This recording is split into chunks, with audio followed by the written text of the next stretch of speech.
The Legend of Zelda Ocarina of Time tells a story of a boy who dives into a town's sewage system to retrieve a Fisher-Price toy and uses said toy to learn a song from a senile old man in a windmill. But what if we didn't want to do any of that? In fact, what if we wanted to beat the entire game without obtaining the ocarina or learning any songs at all? This would certainly be a difficult undertaking, because as the title of the game suggests, playing the ocarina is absolutely crucial to making any sort of progress in Ocarina of Time. But is it possible? I hope to find that out in this video. So let's lay down some ground rules. I'll be attempting to beat every single dungeon in the game, which includes obtaining all 3 spiritual stones and all 6 medallions, as well as beating Ganon at the end. But throughout my whole playthrough, I cannot obtain either of the 2 ocarinas, learn any songs, or play any songs. So basically, as soon as I see any square inch of Link touch an ocarina, I violate the challenge's rules. So, can I accomplish my goal with these constraints? Let's find out. To start off my run, I named my character the most appropriate name for this challenge, and woke up in my bed in Kokiri Forest as Young Link. I obtained the Kokiri Sword and Deku Shield, as per usual, where the beginning of this run went as about as standard as a normal playthrough of Ocarina of Time goes. You are not intended to be able to get the Fairy Ocarina until after you beat the Deku Tree dungeon and leave the forest for the first time anyway, so this was to be expected. So after convincing a grumpy member of the Lollipop Guild to let me pass by, I made my way into the Great Deku Tree. This dungeon went completely normal, where I obtained the slingshot, burned through some webs, and took out Goma. I then picked up the heart container, but made sure to save and reset my game to spawn back at the dungeon's entrance, without entering the blue warp and without obtaining the Kokiri's Emerald Spiritual Stone. This may seem counterintuitive to leave the dungeon without collecting the stone, since the goal of the challenge is to collect all of these, but it's absolutely crucial to not let the Kokiri's Emerald cutscene play just yet. This is because I'll need that cutscene to perform a glitch towards the end of the challenge that I'll touch on towards the end of this video. Since I technically did not beat the first dungeon yet, I was barred from being able to exit the forest the normal way because this Kokiri blocks your path until you beat the dungeon. There is a way to bypass this guy through glitches, but I don't want to go through this way anyway because as I stated earlier, once out of the forest, this initiates a cutscene with Saria, where she gives Link the Fairy Ocarina, and we don't want that. So, I have to find a different way to exit the forest.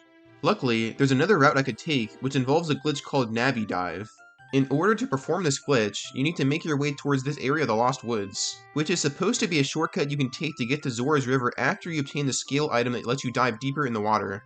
We can actually glitch our way through this shortcut by jumping and climbing on top of the stone structure, spamming the B button until Link does a jump attack with his sword, and during this jump attack animation, if you spam C up to talk to Navi, as you talk to Navi, Link will sink to the bottom of the water as if he's made out of lead, allowing you to enter the shortcut. In order for this glitch to work right, it can sometimes be a bit annoying having to wait around for Navi to initiate the prompt to talk to you, but it usually doesn't take too long for it to talk to you. Also, I would honestly have to say that this is one of, if not the easiest glitch you can perform in this game. It just involves button mashing with almost no timing involved. So once out of the forest, my possibilities of places to go next opened up dramatically.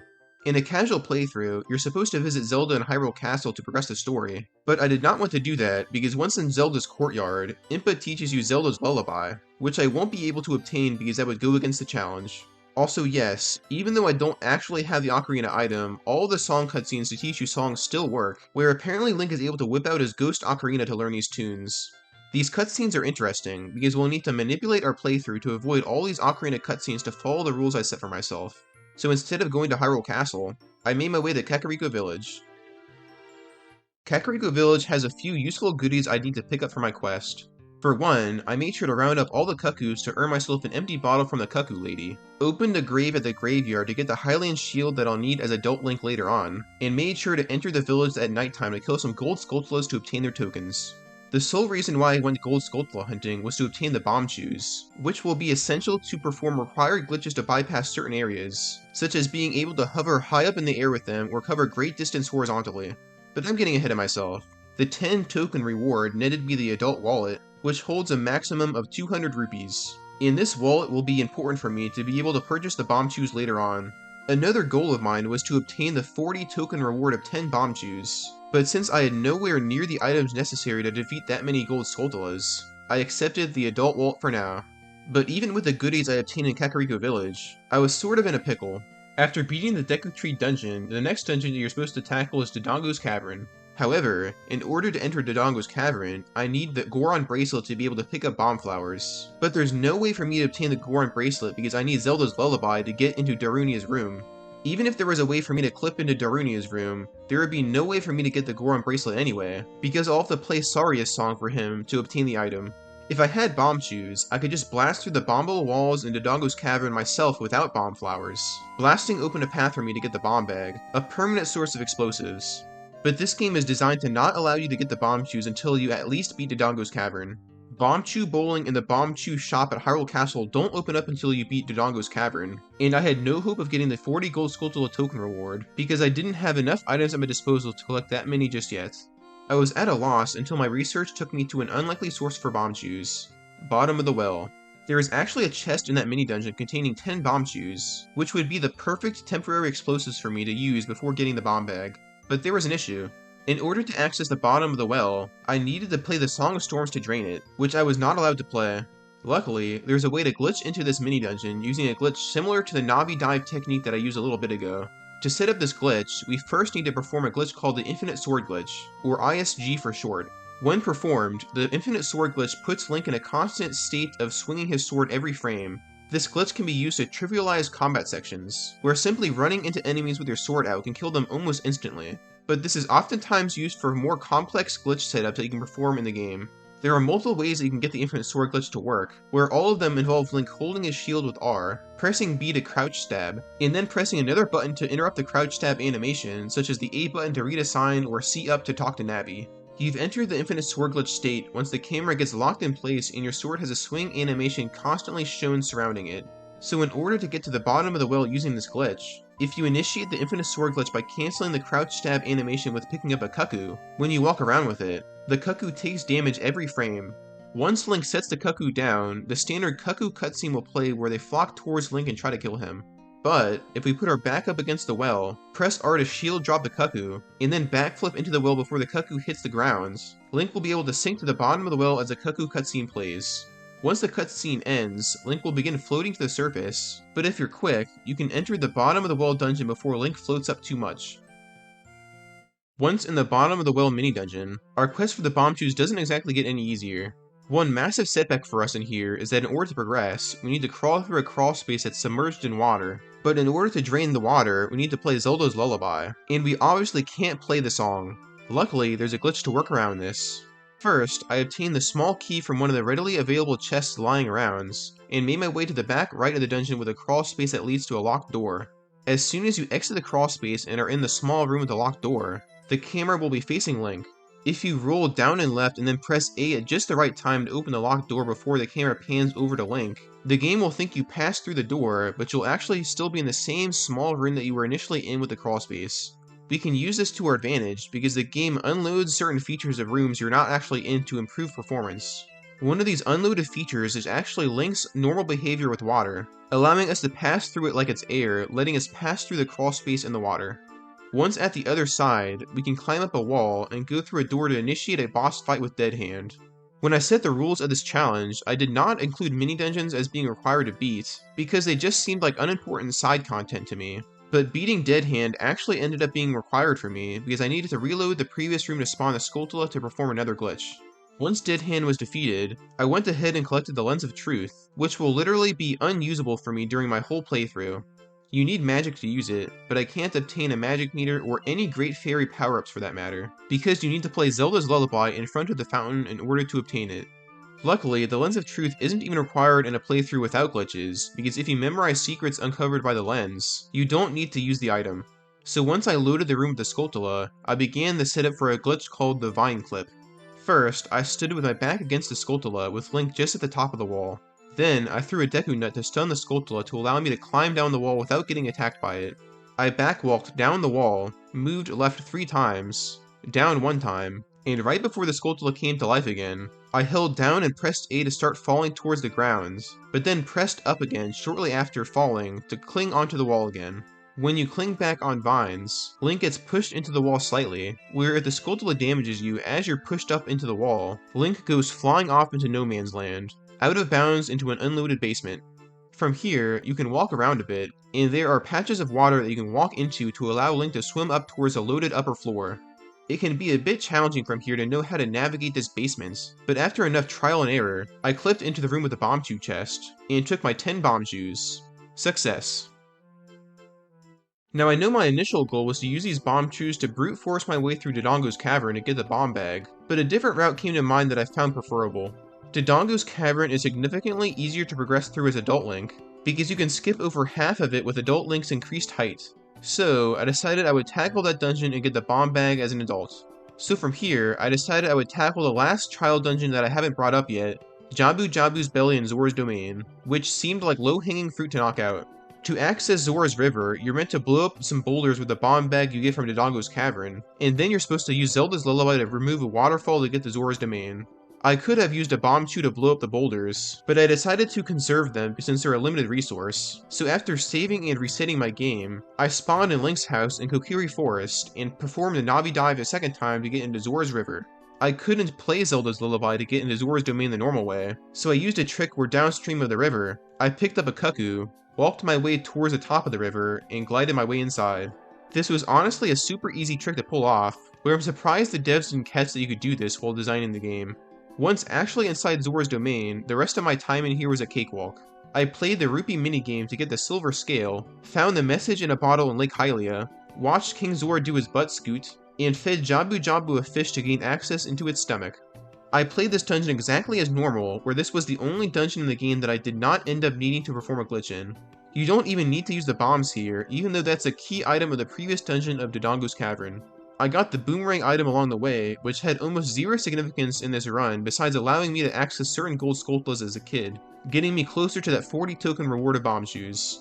So at the end of the dungeon, I took out Baronade and entered the blue warp to obtain Zora's Sapphire, marking my first dungeon completed of the challenge. It was at this point I came across a previously unrealized issue, and that centered around two cutscenes where you learn songs. The cutscene that plays right before the Forest Temple entrance where Sheik teaches you the Minuet of Forest song, and the cutscene that plays after you beat the Forest Temple where Sheik teaches you the Prelude of Light song in the Temple of Time. When I was planning my next move, it almost seemed as though I would have to learn at least one of these songs. If I wanted to avoid learning the Prelude of Light song at the Temple of Time, I would have to save beating the Forest Temple as one of the last dungeons I play through, where I wouldn't be able to enter the Temple of Time after beating the Forest Temple because that would trigger the Prelude of Light cutscene. But this wouldn't even work anyway, because there would be no way to skip the Minuet of Forest cutscene that plays right when you roll up to the entrance to the Forest Temple. There is a way to skip the cutscene using glitches, by making Link die with an explosive right when the cutscene begins, but even though that skips you watching the cutscene, that still gives Link the song in the pause menu, so I think that breaks the rules of the challenge. The Minuet of Forest cutscene only plays when Link is an adult, so theoretically, if I managed to beat the Forest Temple as a child, I would not learn the Minuet of Forest song, but I would have to return to the Temple of Time at some point to become Adult Link, and that would trigger the cutscene to teach me the Prelude of Light song. So I was pretty much in a catch-22. But, after a lot more research, I saw the light at the end of the tunnel. Apparently the Prelude of Light cutscene only initiates when Link is an adult, and it only triggers when Adult Link crosses from the main room of the Temple of Time into the Room of the Master Sword. So in order to not learn either of these two songs, I had to beat the Forest Temple as a child, pull the Master Sword to become an adult, and then never enter the Master Sword chamber again for the rest of the game, where becoming an adult is a one-way trip in this playthrough, and I cannot go back to be young Link again. So with the game plan pulled together, I made my way through the Lost Woods and entered the Sacred Forest Meadow as young Link to try to take on the Forest Temple. Now this is the point of the run where the glitches get really insane. In the regular playthrough of Ocarina of Time, in order to access the Forest Temple, you're supposed to pull the Master Sword in the Temple of Time to become Adult Link, get the hookshot item from Dampé in the Kakariko Graveyard, and hookshot up to the entrance. But we can't obtain or use the hookshot item as young Link, so we have to perform a glitch to allow us to hover to the entrance. The first step is to perform the Infinite Sword glitch, which I obtained by pressing C up to talk to Navi in the middle of my crouch stab animation. Next up, I stood next to the launch pad and positioned myself to face perpendicular to the dungeon's entrance door.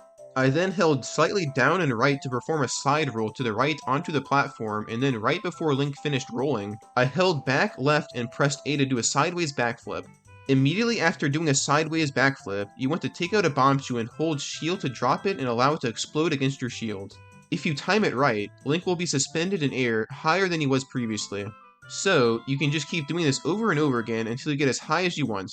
I will say the timing for this is very strict, where each input has a few frames of wiggle room at best, and this took me quite a while to get the timing down. What I found really helpful to time my inputs is a technique called pause buffering, where when you press the start button to unpause the game, there is a brief window of time where you can hold down a button, and once the game actually unpauses and lets you gain control, it will register your input the first frame that the game comes to life again. So, if you get really good at pause buffering, letting the game move one frame at a time each time you unpause, you can time your inputs frame by frame to do insanely precise glitches. Also, what's convenient is that the N64 version of Ocarina of Time runs at 20 frames per second during normal gameplay, so it's not like it's crazy difficult to time a button press on a certain frame. Granted, it's not a walk in the park, but it's not like we're playing a modern game that runs at 60 frames per second that would be 3 times as hard to time button presses. So, I took my ascent up to the Forest Temple pretty slowly, using visual cues of Link's position while pause buffering to time my inputs. I also had to change my direction of sideways backflips a few times so that I would make it to the top.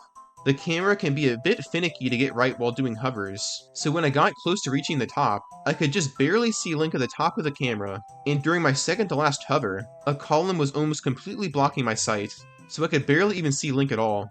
Luckily, through enough practice and muscle memory though, I was able to make it to the top on solid ground, using 8 of my 10 total bombchus. I've seen someone do this trick with 6 bombchus, and I even heard someone claim they could do it with 5 bombchus with perfect timing, but I was honestly glad I was able to complete the trick with the amount of explosives I currently had at my disposal. So, with 2 bombchus to my name, I entered the Forest Temple as young Link. You're supposed to complete the Forest Temple as adult Link, so just to humor myself, I tried to see how much of it I could complete with my current setup. I was able to collect a couple gold Skulltula tokens with my boomerang, found a couple of small keys, but my progress was halted in this block pushing room. In order to push these blocks, you need the Goron bracelet, which was unattainable for me. But it's not like I could even climb on these blocks anyway due to young Link being vertically challenged. I was sort of hoping I could obtain the fairy boat item in this dungeon, because that's one of adult Link's main items that's required to progress in a lot of areas, but that item seemed out of the question at this point. Despite me seemingly hitting a brick wall, there is a glitch that you can perform to go straight to the boss of this dungeon, which takes place in one of the outdoor rooms. What you need to do is go to this specific vine, kill the bottom and top Skulltulas with your slingshot, and position yourself in this corner. You then need to do 2 vertical sword slashes, backflip, and then turn right and start climbing up the vine. As you are climbing up, you need to be careful not to let the remaining Skulltula chase you, and you need to position yourself directly above it. Once above it, you need to do the same vine clip glitch that I performed in the bottom of the well, where you first hold down and press A to drop. Right as Link collides with the Skulltula, if you press up to grab back onto the vine, Link will clip into the wall as he takes damage, sending you flying out of bounds. More specifically, you'll fly straight into the loading area of the boss door, sending you straight to Phantom Ganon. Phantom Ganon was a joke of a fight as young Link. During a casual playthrough as adult Link, it can be tricky to time your sword swings to play volleyball with him. But as young Link, you don't need to time these sword swings at all and can just throw your boomerang in the air at him to stun him and bring him to the grounds. After enough attacks with my Kokiri sword, he was toast. Now at this point, it may be tempting to go into the blue warp and get the Forest Medallion, but we don't want to do this. If you try to watch this cutscene as young Link, the game crashes at a certain point, making the Forest Medallion unattainable this way. Luckily, there's a complex way through glitches to skip watching this cutscene while also obtaining the medallion. This glitch is called Ocarina Items. By the end of the boss fight, I intentionally allowed myself to be brought down to half a heart, where one more instance of Link taking damage would kill him. I then dropped the fish on the ground and picked it back up again, where you want Link to be in a state of holding a bottle in his hand while being able to walk around. Next, I positioned myself in this specific location of the boss arena, did a side hop to the left, rolled once, side hop to the right twice, backflipped once, and while holding Z, I backflipped again, and during my backflip, I pressed the C button to use the bottle item and then immediately pressed B to use my sword before I hit the ground. If timed correctly, you get this animation here of Link holding his sword up to his face as if he's playing it as an ocarina. Also, what's pretty funny here is although it's not required for this glitch to work, you can actually move your control stick around and play ocarina sounds even though there's no ocarina in Link's hands.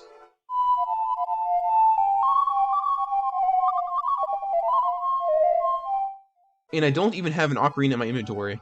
Now, the rules of this challenge state that Link can't play the ocarina at any point in this run, but I don't think the rules restrict him from pretending to play an ocarina, so I think this falls within the restrictions I set for myself.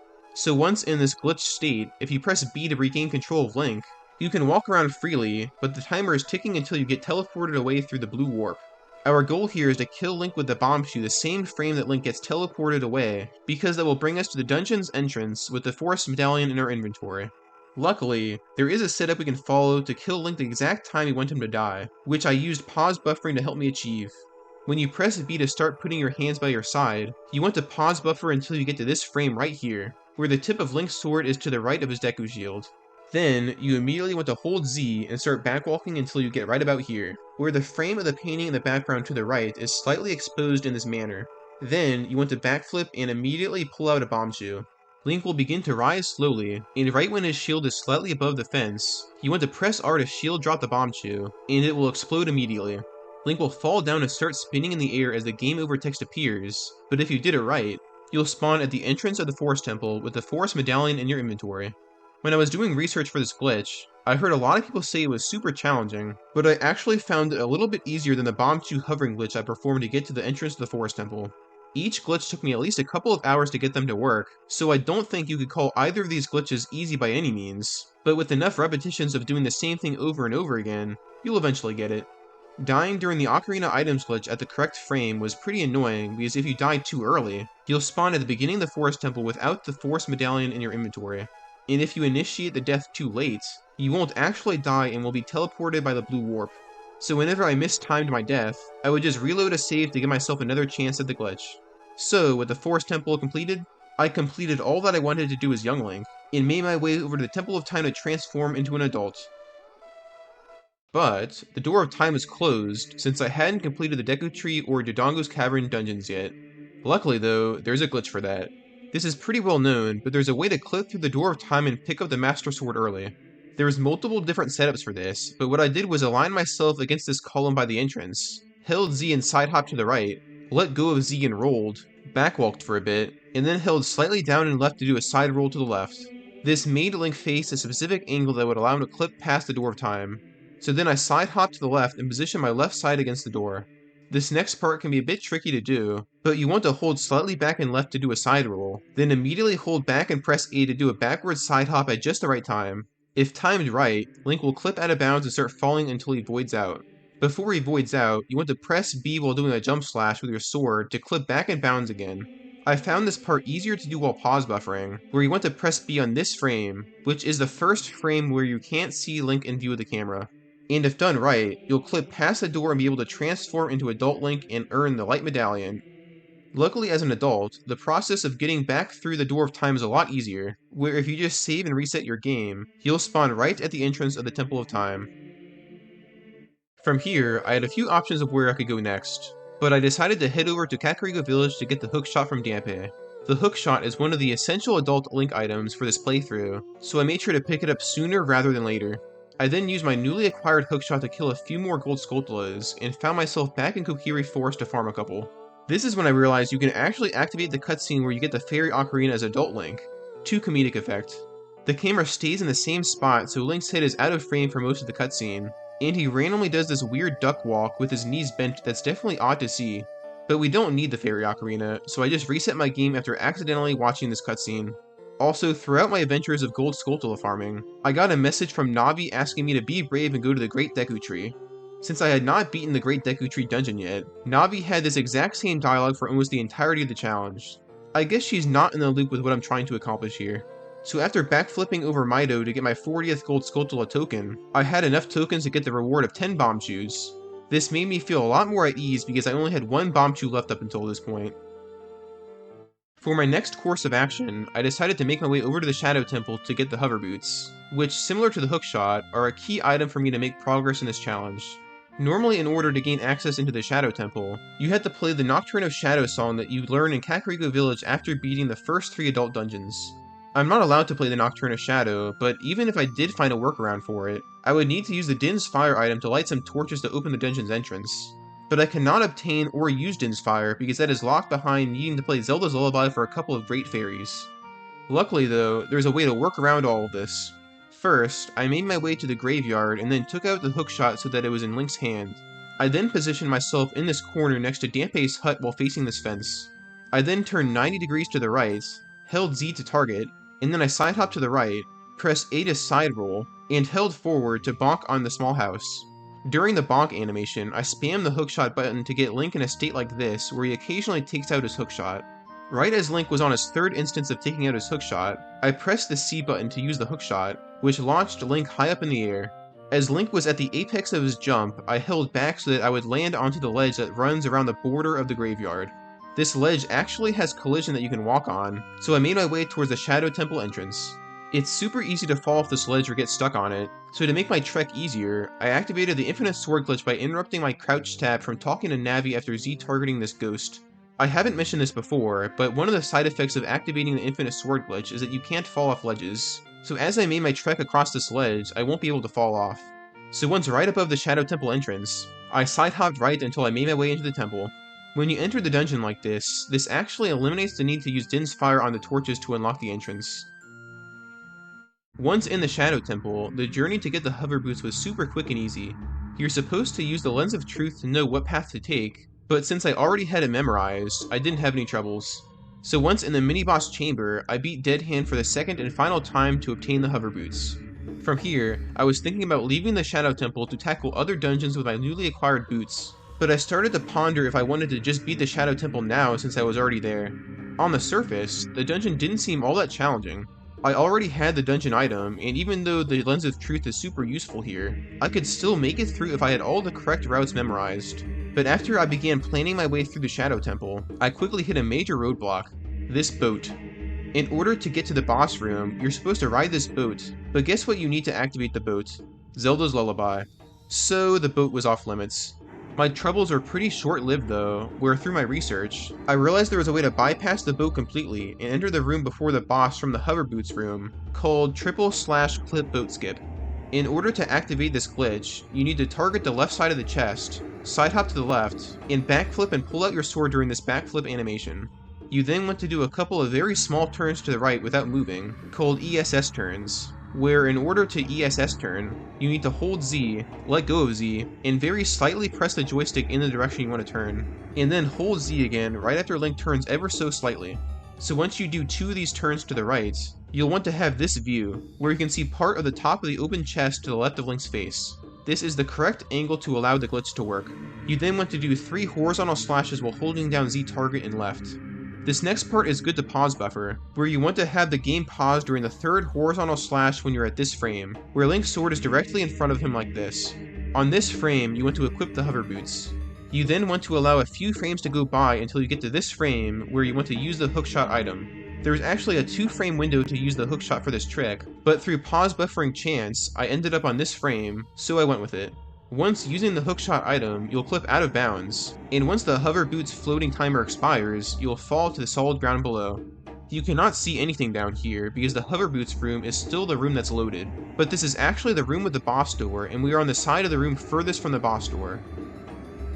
Now this next part is basically the real-life equivalent of walking outside with your eyes closed and trying to go about your day-to-day life. My goal was to try and make my way across the room to the boss door, but considering like 90% of the room was just bottomless pits that would cause me to void out, it was super hard to route my way through here, where this invisible section was the hardest part of the challenge for me so far, no doubt. To try and help me out, I pulled out a map of the room on a separate monitor to try and picture how the room would look in my mind, but anytime I accidentally swiveled the joystick around, Z targeted in an unintended direction, I would be completely lost again. Eventually, I sort of got it down to a science by walking extremely slowly, hanging off ledges to know where they ended, and counting my steps to know how long platforms were. Once I knew the size of the platform I was standing on, I could relate it to the map I had to the side, and knew exactly where and how far I needed to jump to get to the neighboring platform. So after a lot of patience, I made it to the boss door. I knew I made it to the boss door because when I held forward and Link did a slow walk like this, I knew the boss door was right in front of me. But now we had a new problem. We did not have the boss key to get inside. But luckily, there's a way to clip through the door without actually needing the boss key. The visual keys to perform this glitch are all based on Link's position, so it's not like it was insanely harder to perform this glitch without seeing anything compared to if this room was actually loaded. As soon as I knew where the boss door was, I was pretty much all set. Firstly, in order to get Link in the correct position, I faced the door and Z targeted, then turned 90 degrees to the right, and performed 2 crouch tabs against the door. Next, I backwalked until I grabbed onto the ledge and climbed back up. Then, I took out a bombchus and paused during the 3rd instance where it turned completely black. When I unpaused, I backwalked off the ledge to allow the bombchu to run forward and then immediately held up to climb up the ledge. As Link climbed up the ledge, I held left so that I would start walking left and pause buffered until I got to this frame right here where Link's right foot was barely in front of him. During this frame, I inputted a roll and paused until I reached the first frame in which Link started to hang off the ledge. During this frame, I held Z and allowed the bombchu to knock me into the boss chamber, clipping me past the door and into the loading area. And now I can finally see my surroundings again. The fight against Bongo Bongo was a little bit more challenging than usual, because I didn't have the Lens of Truth, but being that I've played this boss fight countless times before, I knew exactly when and where his giant eyeball would fly towards me. During normal playthroughs of this game, it's common to take this guy out with a fairy bow, but you can actually stun his hands and eyeball just fine with a hookshot, so that's what I did. So after enough slashes with my Master Sword, I took out the boss and collected the Shadow Medallion. For my next order of business, things got more chilly where I decided to visit the Ice Cavern mini-dungeon. There are a few goodies to collect here, but the main reason why I visited this place was for Blue Fire, where you'll see why in a little bit. I cleared all the rooms just fine, but I found I was unable to obtain the Iron Boots chest at the end of the cavern because as soon as I got the item, Sheik swoops in out of nowhere to teach the Serenade of Water song, which we have to steer clear from. You can skip this cutscene by dying with an explosive right after obtaining the Iron Boots, but that still teaches you the song, even without sitting through the cutscene, so that would break the challenge's rules. Not being able to collect the Iron Boots initially made me a little worried about the water temple that was to come, because it's such a key item to be able to traverse that dungeon. So I headed out of the dungeon the same way I came, making sure to bottle up some blue fire on my way out. Most people who have played this game remember the blue fire as being somewhat of a minuscule item in the grand scheme of things, where its only purpose seems to be melting ice in the frozen regions of the game. But what if I told you that it could do more than that? Well, it will actually be a pivotal item for me to use in our next destination, Dodongo's Cavern.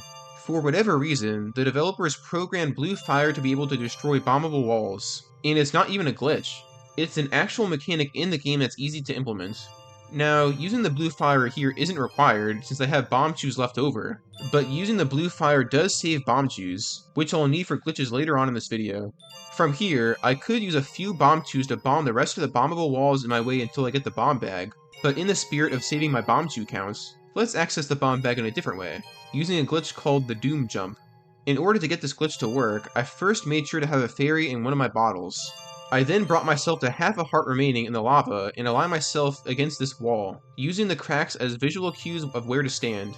Once in the position I desired, I performed 2 crouch stabs, backflipped once, and pulled out my hookshot and aimed it directly left to be in line with the right side of this ladder.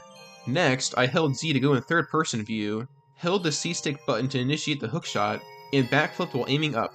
This next part was a bit tricky to time, but you want to pause buffer until the red dot of the hookshot is towards the top of this ladder at right about here, and if you time it right,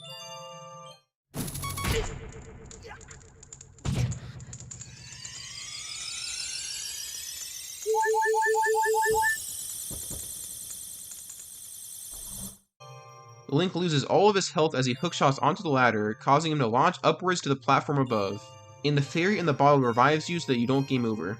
Once at the top area, you can walk over to this chest right here and collect the bomb bag, allowing us to not solely rely on bombchus for explosives. The rest of the dungeon was laughably easy. I bombed 2 of the Dodongo eyes, skipped a section of the dungeon due to adult Link's increased height, and jump slashed King Dodongo until he was a steamy lizard meatball. And then I grabbed the heart container and obtained the Goron's Ruby from Darunia. The cutscene that you get the spiritual stone in is pretty hilarious to see as adult Link, because he does this weird bendy thing with his knees to be shorter during most of it, and he still makes the same young Link noises as the original cutscene, despite him being a full-grown adult now.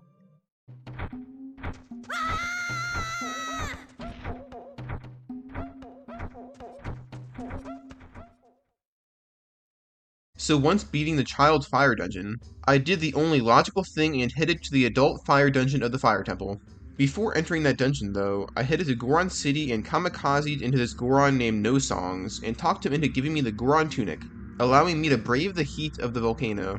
Also, while talking to the Goron, he informed me that his father is Darunia, and that Darunia named him after me because I helped the Gorons by defeating King Dodongo in Dodongo's Cavern. Less than a minute ago. Wow, Gorons sure move fast. So from here, I made my way into Death Mountain Crater, where Sheik stood in the way trying to teach me the Bolero of Fire song. Luckily, learning the song is pretty easy to avoid, where all I had to do was equip the hover boots. run and do a jump slash towards the center rock formation, and then jump down to the temple's entrance from there. I was actually able to play a large majority of the Fire Temple without doing any glitches. There's a Song of Time block blocking a door that just leads to optional goodies, so I didn't have to worry about needing the Song of Time. I also didn't even need to use the bow in this dungeon, where there is an eye that you had to shoot to unlock a door, but it just leads to an optional dungeon map. My progress was halted momentarily in this room here though. In order to get to a higher floor, you have to push a large block to use as a platform to cross a gap. But I wasn't able to push the block like normal. At first I thought something was wrong with my game, but apparently you at least need the Goron bracelet item to push this block. But being that I'm not able to obtain that item, as mentioned earlier, I had to find an alternate route. Luckily, there's a glitch basically made for crossing gaps such as these, and that's super sliding. In order to perform this glitch, you need to take out a bomb, shield drop it with R, do a side hop, take out another bomb, shield drop that one with R as well, do a backflip, followed by a forward roll, and as the first bomb you place down explodes, you want to roll again while holding down your shield and spamming the A button.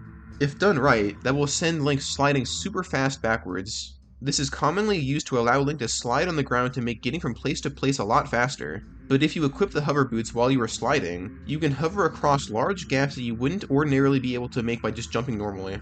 So once at the other side of the gap, I was able to climb up to a higher floor as normal. From here, I saved a couple more Gorons from their captivity, until one of them taunted me by suggesting I play my ocarina. If only you knew, buddy. If only you knew. So after some more walking around, I was able to obtain the Megaton Hammer, yet another crucial item for my playthrough as you'll soon see. I then used it to gain access to a lower room, but hit a major roadblock, this Song of Time block blocking my path. In a regular playthrough, you're supposed to play the Song of Time to move the block, hit a rusty switch with your Megaton Hammer, and then get a small key that eventually leads to the boss key that you use to access the boss. So we had to find another route. Luckily there's a way to bypass the boss door, and it involves using the Megaton Hammer in the same room that I acquired the item. I firstly stood in the exact center of the Megaton Hammer chest, standing right up against it. Then I Z-targeted, did 3 side hops to the left, backwalked, and pressed A to drop down. Once down here, I pressed right on my analog stick and pressed the C button to use my hammer at the same time, causing me to do a horizontal swing. During the horizontal swing animation, I pause buffered until I got to this specific frame right here, where the hammer is just above and to the right of Link's head. On this frame, I equipped the hover boots and held right on my analog stick as Link clipped through the wall. There's a bit of leniency on this next part where once Link starts to scream, I waited for about a second and jump slashed and held up on the analog stick. If done correctly, Link will fall down for a bit, hitting a loading zone that took me straight to the Volvagia boss fight. This boss fight went very smooth. I had the Megaton Hammer item used to damage it, so after enough slashes with my Master Sword, I took him out and obtained the Fire Medallion. Long time no see, buddy. At this point, the only medallions and stones left to collect before I fight against Ganon were the Kokiri's Emerald from the Great Deku Tree, that I'll save to collect until the very end, the Spirit Medallion from the Spirit Temple, and the Water Medallion from the Water Temple. I wanted to hold off on getting the Water Medallion for now, because once obtained, I would not be able to access Kakariko Village anymore, because that would enable the Nocturne of Shadow song cutscene to play. So I decided to make my trek to Gerudo Valley and take my chances with the Spirit Temple. And boy oh boy, this one was a doozy. Immediately stepping foot into Gerudo Valley from Hyrule Field, we come across the first challenge, the Missing Bridge. You're supposed to either use a long shot to get across, which you obtain in the Water Temple, or jump across the gap using Epona.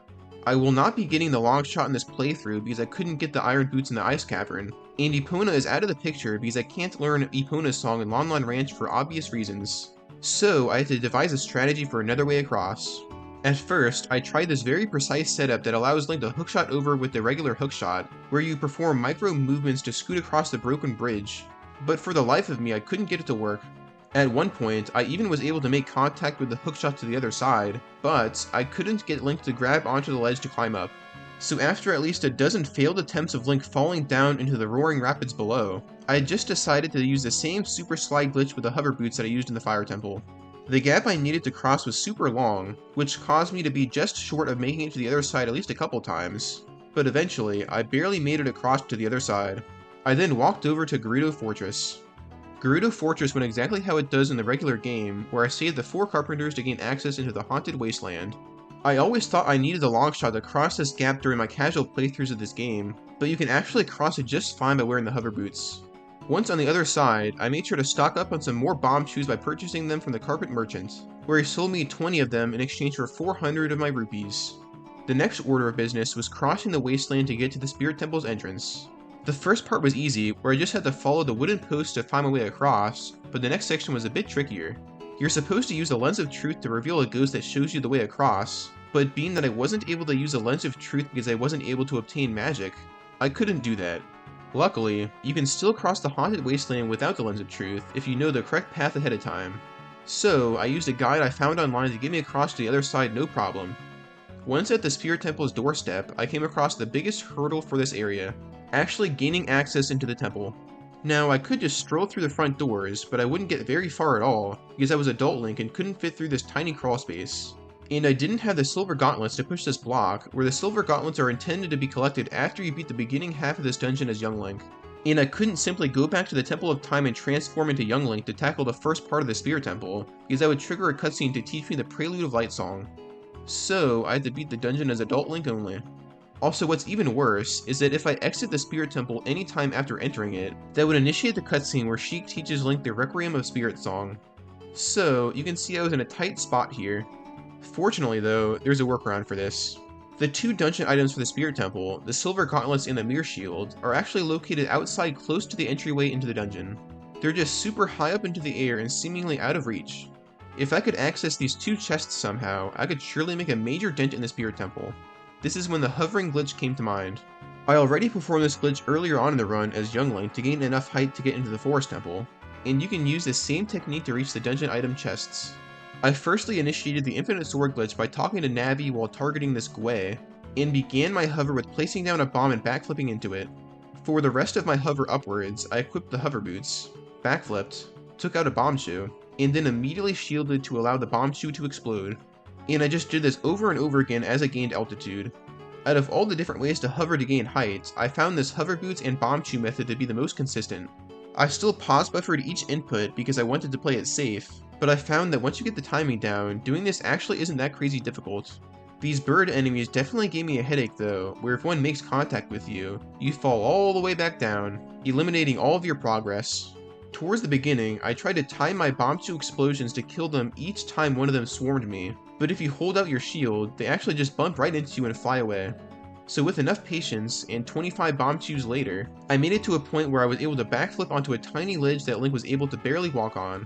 It's super easy to fall off this thing, but after being very careful, I was able to make the climb up slightly higher by just walking. Once Link can barely walk up much further, you can actually just barely hookshot onto the Silver Gauntlets chest from here. The Silver Gauntlets were actually pretty useless for the rest of my run, but I just decided to pick them up because they were right there. The real treasure we need lies in the other chest across the gap, the Mirror Shield, which is required in order to beat Twin Rova, the dungeon's boss. In order to cross over to the Mirror Shield chest, I simply super slided with 2 bombs and my hover boots and jump slashed at the right time to cancel Link's momentum. With the Mirror Shield in hand, I entered the door next to the chest to get into the Spirit Temple. I beat the Dark Nut in this room, roasted some Anubi? Whatever. The creepy looking dog-headed mummy things, and made my way into the main room of the temple. As I was doing research on this dungeon and looking into what items are required to beat it, I discovered that you need the fairy bow to open the way to the boss key chest, and I wasn't able to obtain the fairy bow, so I had to find a workaround. This is when I came across a way to clip past the Spirit Temple boss door, negating the need for the boss key. In order to do this, I jumped onto the large statue's hand and walked up its arm. Once towards the top of its arm, I faced the wall, took out a bomb, and if you shield right as a bomb explosion starts to clip Link through the wall, Link will be pushed back into the main room and higher up on the statue. From here, I did a series of specific movements to get even higher onto the statue, which pretty much just involved side hopping back and forth and jump attacking at the right time. At this point, I stood with my back towards the statue and spammed backflip until I was slightly clipped into the statue with this camera point of view. I then equipped my hover boots and ran for a little bit out of bounds towards the boss door and hit the loading zone to take me to the boss. No boss key required. The boss fight almost went the same way as it does in a regular playthrough, except during the fight against the brainwashed Darknut Naburu, I activated the Infinite Sword glitch for funsies and went ham, just rolling into the enemy over and over again to deal damage. After this, the Twin Rova fight went pretty standard, and as I watched the souls of the 2 witches fly skyward, I obtained the Spirit Medallion and put the Spirit Temple in the books. From here, I saved and resetted my game to warp to the Temple of Time, which initiated the cutscene where Princess Zelda gives Link the light arrows. I won't be able to use these because I don't have the bow or the magic meter, but I decided to humor Zelda and take them anyway. So from here, the only medallion left to collect was the water medallion from the Water Temple. Once I walked over to Lake Hylia, I topped off my bomb count by destroying some grass. I then realized I could not unlock the entrance of the Water Temple the normal way, because I did not have the iron boots and could not sink to the bottom of the water to get inside, so I had to find a workaround. I ended up facing this wall and slowly moved left and pause buffered until I was on the first frame of Link clinging onto this ledge. I then Z-targeted on this frame, which caused me to clip out of bounds. I then pressed A to drop down and fell for a short distance down into some out of bounds water. You can actually swim around down here, so I swam a specific route towards the Water Temple entrance while making sure not to clip inbounds. At a certain point, I found myself inside of the rock formation at the center of Lake Hylia, where it was really hard to see where I was going because the camera was super zoomed out, but after some more swimming around, I eventually hit the loading trigger for the Water Temple and entered the dungeon. As I kept putting the Water Temple off towards the end of the challenge, I became increasingly worried that I wouldn't be able to complete it. I wasn't able to obtain the iron boots from the ice cavern, which is absolutely essential to have if I wanted to easily traverse the watery depths of the Water Temple. And since I didn't have the iron boots, that made obtaining the dungeon item of the long shot difficult, where the long shot is key towards making progress in the later half of the dungeon. Fortunately, there is a way to bypass needing to dive in the water at all. In a normal playthrough, you're supposed to use a long shot to access the room with the boss door, but there's actually a pretty simple way of getting over there using the Megaton hammer and hover boots. What you want to do is face the wall opposite to the room with the boss door and smack the wall with your hammer. It's good to pause buffer this part, but you want to have the game paused when you reach this frame right here where the head of the hammer can be seen just up and right of Link's head. This is the frame when you want to equip the hover boots. And when you unpause, Link will be launched all the way across the room, allowing you to climb up and head to the boss door. There are honestly at least like 10 different ways to get over here, with either super sliding or bomb hovering, but I just went with the hammer method because it seemed like the easiest to do. So once at the boss door, I'll have to do another glitch to bypass needing to get the boss key. First, I got the infinite sword glitch by talking to Navi while targeting the boss door. I then placed 2 bombs down to do 2 hovers to be slightly off the ground.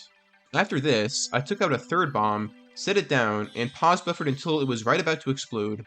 Right as it exploded, I took out my sword, which gave Link a high amount of speed into the boss door, which was enough to clip through it and clip into the boss room.